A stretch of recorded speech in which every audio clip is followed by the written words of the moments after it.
आम ओडिशार पुरी जिल्ला रे अवस्थित थिबा जगन्नाथ मंदिर जो मंदिर रे कि अन्य कौनसी धर्म लोक माननकु प्रवेश निषेध थाए किंतु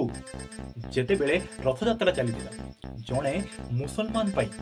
रथ को अटकाई दी जाइथिला दिने नुहे दी दिन नुहे ताहा पुनी 7 दिन पर्यंत भगवान श्री जगन्नाथ रथ को निजे अटकाई देथिले। कौन एहार स्टोरी चलंतु आजिकार वीडियो रे सेई महान भक्त सालबेग विषय आजिकार ए वीडियो रे हमें डिटेल भाव में आलोचना करिबा। तो वीडियोटी मूलरू शेष पर्यंत निश्चित भाव में देखंतु। सही समय रे आम ओडिशा मोगल मानक अधीन रे थिला एवं आम ओडिशा रे राजनीति करुथिले कुली खां सी थिले बंगर सुबेदार। सी जेते बेले ओडिशा को एक अभियान रे आसीथिले आम ओडिशार एक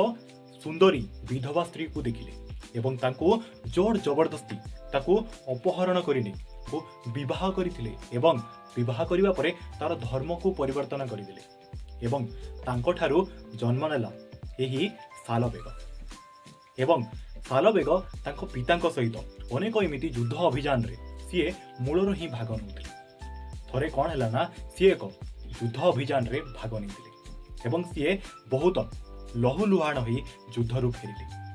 जहा फल रे तांकर मां तांको कृष्णंकर भजन करिबा किंबा जगन्नाथंको पूजा करिबा सी तांको उपदेश देले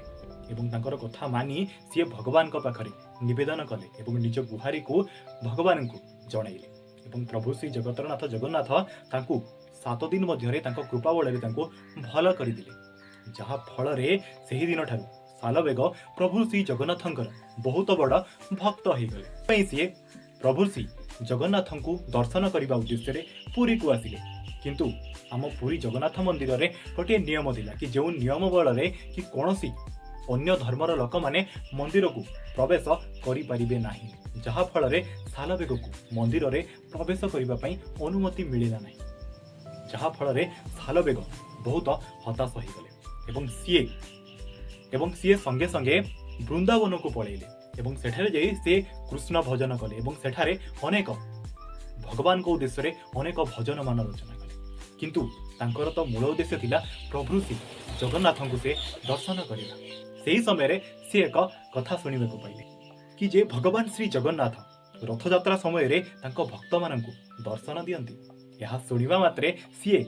प्रभु श्री जगन्नाथ को दर्शन करिबा पई रथयात्रा समय रे पळै आसिले किंतु आसीबा बाटरे हठात तांकर देह असुस्थ हो गला सेथि पई से आसी पारिले नाही किंतु भगवान तो सीए तो होचंती जगतरनाथ जगन्नाथ सीए बा तांको भक्त को छाड़ी बा दर्शन न दे केमिति रहिले सेथि पई प्रभु श्री जगन्नाथ तांकर रथ को गोटिए जगह रे अटकाई देले एवं जेते चेष्टा कले रथ को टाणीबा पई केही टाणी पारिले नाही। सेही समय रे पुरीर राजा बहुत चिंता रे पड़ी गले हाथी घोड़ा जहा थिला सब लगई दिले जहा बळ थिला सब लगई दिले किंतु रथ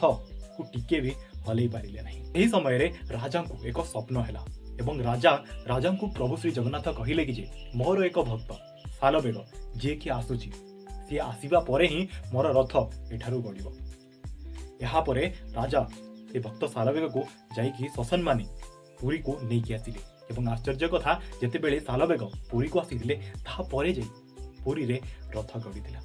कौन यही इंटरेस्टिंग स्टोरी आपण माने कौन आगरो जानिथिले